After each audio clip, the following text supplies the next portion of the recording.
भारत खंडे में मैं आपका एक बार पुनः स्वागत करता हूँ। आज एक महत्वपूर्ण विषय के साथ मैं आपके सामने उपस्थित हुआ हूँ और वह महत्वपूर्ण विषय है, इस ब्लैक बोर्ड पर आप देखें तो लिखा गया है कि अपना विवाह अंक निकालिए। यही नंबर बताएगा शादी की बाधा और उपाय। बहुत से लोग परेशान हैं कि उनका विवाह में जो बाधा आ रहा है वो क्यों आ रहा है, उस बाधा को लेकर के कौन सा उपाय किया जाए जिससे कि वो बाधा खत्म हो जाए। तो सबसे पहले तो ये जानना चाहिए कि विवाह में आ रही बाधा का वो कौन सा नंबर है।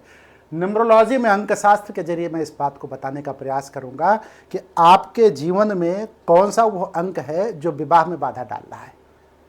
यहाँ एक बात मैं बताऊं, अंक का अपना वाइब्रेशन होता है, हर अंक वाइब्रेट होता है और किसी भी अंक का किसी भी व्यक्ति के साथ बड़ा जुड़ाव होता है और अंक का वाइब्रेशन ही जीवन को प्रभावित करता है।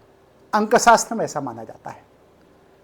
1 से 9 अंक तक अंक शास्त्र में नंबर दिए गए हैं, डिजिट दिए गए हैं और हर डिजिट का अपना महत्व है। तो यहाँ इसीलिए मैं आपको बताने जा रहा हूँ कि यह विवाह की बाधा का कारण क्या है और विवाह अंक क्या है, आपका विवाह अंक क्या है। जैसे आपको ये नहीं पता है कि भाई वो कौन सा अंक है जो हमारे विवाह को प्रभावित करेगा, जो हमारे विवाह को होने देगा, तो उस अंक को आप जानेंगे आज जो है। तो सबसे पहले मैं बताऊंगा, देखिए न्यूमरोलॉजी में 2 चीज़ें बड़ी महत्वपूर्ण होती हैं, एक नामांक, दूसरा भाग्यांक। नामांक वो है जो पूरे जीवन की स्क्रिप्ट को पहले से ही तय रहता है कि क्या आपकी फिजिकल बॉडी कैसे रहेगी, आपका मन कैसे रहेगा, आप किस स्तर पे किस आयाम पे काम करेंगे, वो पूरे के पूरे मार्गदर्शन जो है उसी से पता चलता है कि आगे क्या होगा। आपका व्यक्तित्व, तो जो मूलांक होता है वो आपका व्यक्तित्व है और जो भाग्यांक होता है वो लाइफ पाथ है। जीवन किस दिशा में जाएगा, जीवन की गति क्या होगी, वो आपका भाग्यांक होगा। किसी भी व्यक्ति का जो अंक आता है वो दर्शाता है कि उसके जीवन की गति किस दिशा की तरफ जा रही है। तो सबसे पहले मैं आपको मूलांक और भाग्यांक निकालना बता दूं। जैसे किसी का डेट ऑफ बर्थ, एक एग्जाम्पल के तौर पे सिर्फ मैं ले रहा हूं, ये अपने आप में ले रहा हूं, आप अपना डेट ऑफ बर्थ लीजिएगा, लेकिन मैं जो है ऐसे ही ले रहा हूं जो है। माना किसी का डेट ऑफ बर्थ 17/7/1970 है। अब ऐसे जातक का जिसका डेट ऑफ बर्थ 17/7/1970 है, उसका मैं पहले जो है नामांक निकालने की विधि बता देता हूं। हमेशा नामांक जिस डेट को कोई व्यक्ति पैदा होता है उस डेट को ही नामांक माना जाता है। जैसे 17 है तो न्यूमरोलॉजी में क्या किया जाता है कि न्यूमरोलॉजी में प्रत्येक अंग को जोड़ा जाता है, जो भी अंक होते हैं उसको जोड़ा जाता है। तो यहाँ पे 17 है तो 1-7 बराबर 8, ये मूलांक हो गया, ये मूलांक हो गया। अगर आपका डेट ऑफ बर्थ 1 है तो 1 ही मूलांक आएगा, 2 है तो 2 आएगा, 3 है तो 3 आएगा, 9 से ऊपर जैसे जाएगा वैसे आपका जो है डिजिट सिंगल अंक मिलाने के लिए दोनों को जोड़ दिया जाएगा। जैसे 11 है तो 11 में 1 + 1 = 2, आपका मूलांक 2 आ जाएगा। जैसे 17 है तो 17 में 1 + 7 = 8। 19 है तो 19 में 1 + 9 = 20। 20 को फिर से सिंगल डिजिट पे जब आप लाएंगे तो 2 हो जाएगा, मूलांक 2 आ गया। अब भाग्यांक मैं बता देता हूँ। भाग्यांक जिस तारीख को आपका जन्म हुआ है और जिस महीने में आपका जन्म हुआ है और जिस वर्ष में आपका जन्म हुआ है उन सबको जोड़ा जाता है, कैलकुलेट कर लिया जाता है। जैसे भाग्यांक 17/7/1970 का भाग्यांक मैं बताता हूँ। तो 17 में 1 धन 7 धन 7 धन 1 धन 9 धन 7 और ये 0 है तो कोई मतलब नहीं, मतलब 1 7 7 1 9 7 सारे डिजिट, सारे अंकों को जोड़ा जाएगा। जो डिजिट आ जाएगा उसको सिंगल अंक में बदला जाएगा। इसको मैं जोड़ देता हूँ। 7 7 14 1 15 1 16 4 20 5 25 5 30 2 32 32 आ रहा है। अब इस 32 को हम सिंगल डिजिट पे फिर बदलेंगे तो 3 + 2 5, ये 5 आ गया।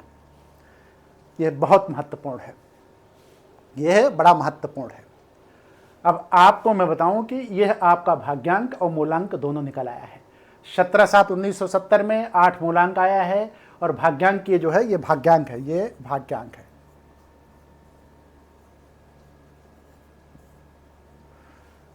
5 भाग्यांक आया है। दूसरे स्टेप पे मैं बढ़ रहा हूं।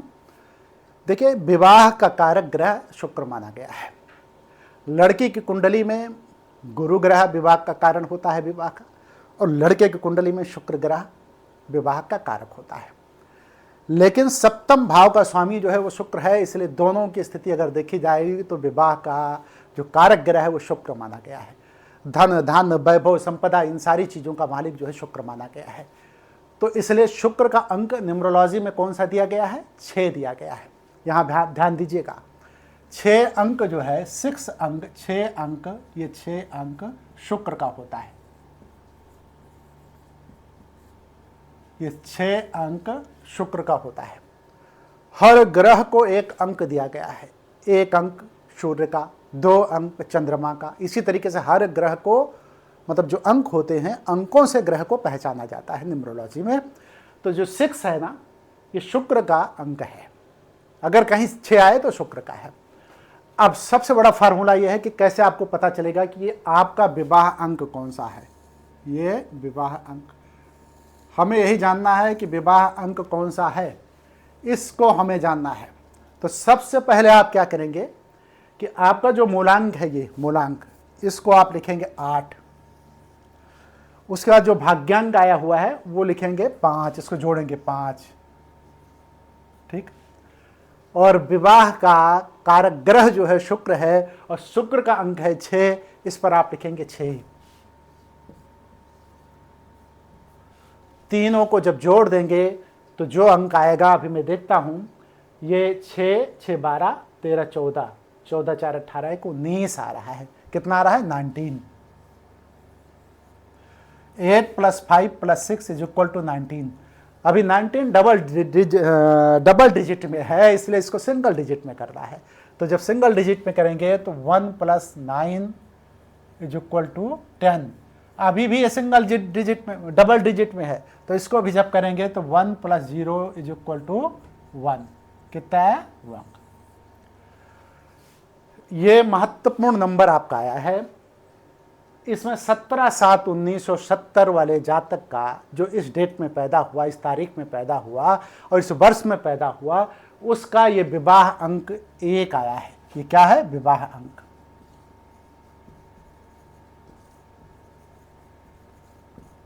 विवाह अंक 1 आया है।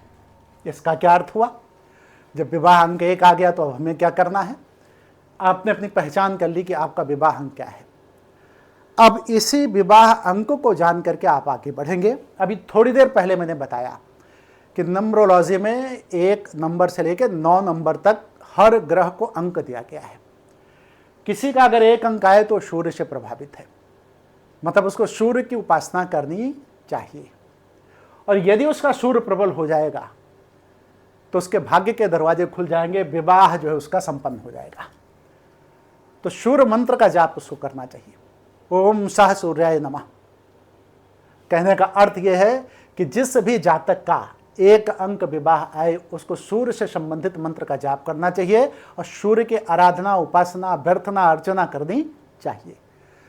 अगर इसी जगह पे 2 किसी का अंक आ गया है तो 2 जो है, ये 2 अंक आया मान लीजिए किसी का, तो 2 जो है वो चंद्र का है। किसका है?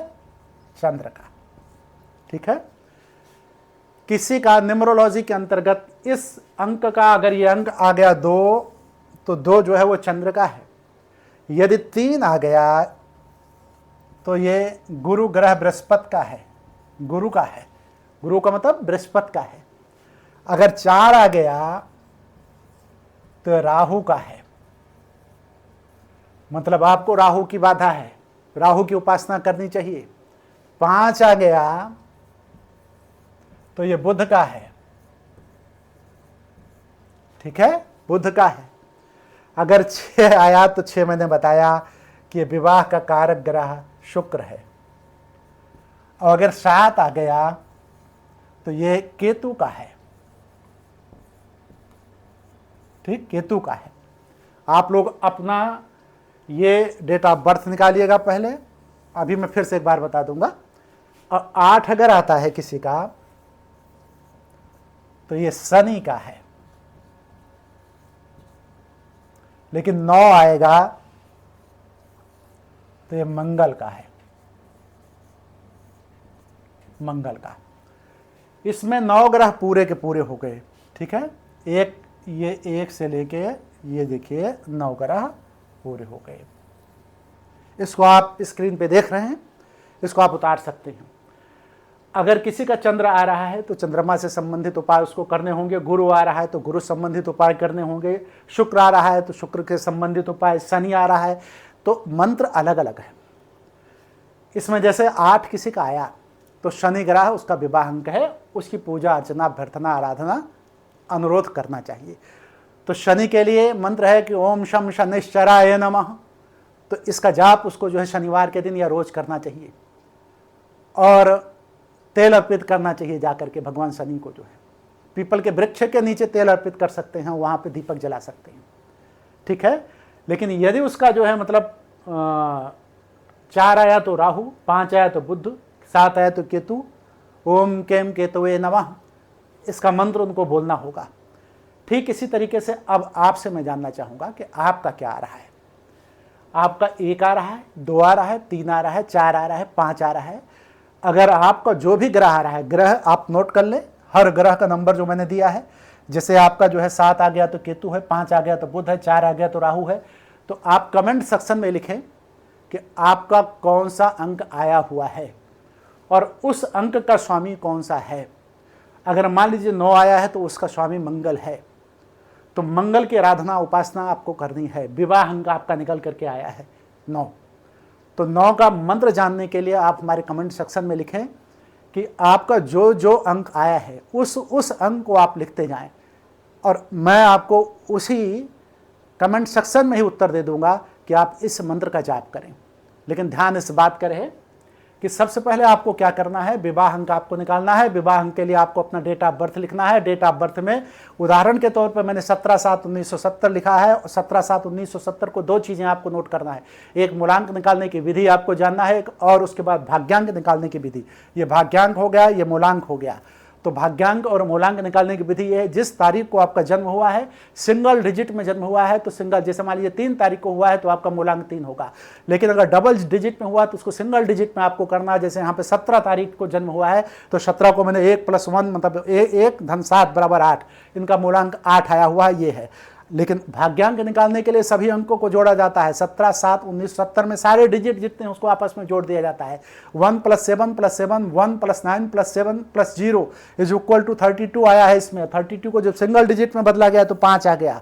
5 इनका भाग्यांक है। अब क्या करना है कि शुक्र जो है वो विवाह का 7म भाव का स्वामी होता है, विवाह घर का स्वामी होता है, बड़ा प्रभाव होता है शुक्र का, धन धान्य वैभव संपदा से परिपूर्ण करता है। और शुक्र को आपको इसमें जोड़ना है कैसे, मूलांक, ये मूलांक है 8, ये मूलांक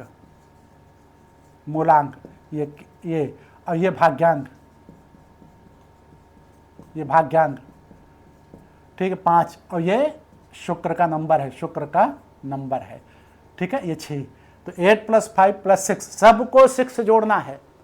मूलांक प्लस भाग्यांक प्लस 6 मतलब शुक्र ग्रह के नंबर को जोड़ना है। आपको शुक्र ग्रह का रिदम बनना चाहिए, 7वें घर का रिदम बनना चाहिए, इसलिए 6 मैंने जोड़ा है। तो 8 + 5 + 6 = 19। 19 को सिंगल डिजिट में बदलेंगे तो 1 + 9 = 10। 10 फिर डबल डिजिट में आ गया तो इसको 1 + 0 = 1 आ गया। विवाह अंक क्या निकल के आया, 1, और ये सूर्य से स्पंदित हो रहा है व्यक्ति। इसके विवाह का कारक देवता जो है, कारक ग्रह जो है वो सूर्य हैं, तो इनको सूर्य की पूजा करनी चाहिए, सूर्य की उपासना करनी चाहिए, सूर्य को अर्घ्य देना चाहिए।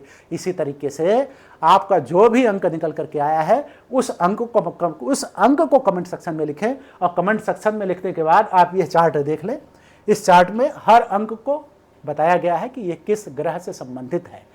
तो उस ग्रह को, जैसे आपका 3 आ गया तो आप मेरे को बोलिएगा कि गुरुजी मेरा 3 आया है और उसका गुरु मतलब उसका स्वामी गुरु है, तो मैं गुरु का मंत्र आपको बता दूंगा। आप अपने डेट ऑफ बर्थ से जानें कि आपका विवाह अंक कौन है, बाधा कहाँ आ रही है, दिक्कत कहाँ आ रही है, परेशानी कहाँ आ रही है, तो उसका उपाय मंत्रों के जरिए जो है आपको मिल जाएगा और उन मंत्रों का वाचन आप करिए। और निश्चित तौर पे एक चीज़ मैं यहाँ बता दूँ, यदि ये सारी चीज़ें आपको संकेत देंगी, इनसे आप संकेत प्राप्त करेंगे कि आपका विवाह अंक है, ये चीज़ आपको करनी चाहिए। लेकिन एग्जैक्ट पोजीशन पर अगर आपको जाना है कि किस दिशा में विवाह होगा, किसके साथ विवाह होगा, कब विवाह होगा, तो एस्ट्रोलॉजी में मतलब आप अपनी जन्म कुंडली को दिखाएं और जन्म कुंडली के आधार पर कौन ग्रह किस डिग्री पे कहाँ बैठा है। लग्न भाव मतलब क्या है, मतलब लग्न कुंडली, चंद्र कुंडली, नवमांश, या फिर मतलब जिसको D1 D9 बोला जाता है, या फिर चलित कुंडली। इन सारी कुंडलियों का अध्ययन करने के बाद और इन सारी कुंडलियों को देखने के बाद सप्तम भाव में कौन बैठा है, कैसे बैठा है, गुरु ग्रह की स्थिति क्या है, जितने पापक ग्रह हैं वो कहाँ बैठे हुए हैं, राहु, शनि और केतु ये कहाँ पर बैठे हैं, चंद्रमा की स्थिति क्या है, ये सारी स्थितियों को जानने के लिए कि आपकी वास्तविकता क्या है, यदि आपका डेट ऑफ बर्थ और जन्म कहाँ पर हुआ है और उसके साथ टाइम क्या है, जन्म लेने का समय, यदि ये 3 चीज़ें आपको मालूम हो तो आप अपना भूत, भविष्य, वर्तमान होने वाली क्रियाएं ये सब जो है जान सकते हैं न्यूमरोलॉजी के एस्ट्रोलॉजी के जरिए जो है। तो आपकी कुंडली बताएगी कि रियल चीज़ क्या है, और यह जो है जो गणित मैंने आपको बताया है ये आपको संकेत करेगी, और वास्तविक चीज़ जानने के लिए आपको अपनी जन्म कुंडली भी भेजना होगा। लेकिन अभी आप बताएं कि विवाह अंक आपका क्या है, उन अंकों से मैं मंत्र दे दूंगा, उसका वाचन आप करें। मंत्र जो है जो भी बोले जाते हैं वो सफल होते हैं, उनका एक वायुमंडलीय दबाव होता है, ब्रह्मांडीय दबाव होता है और आपके लिए हितकर होता है।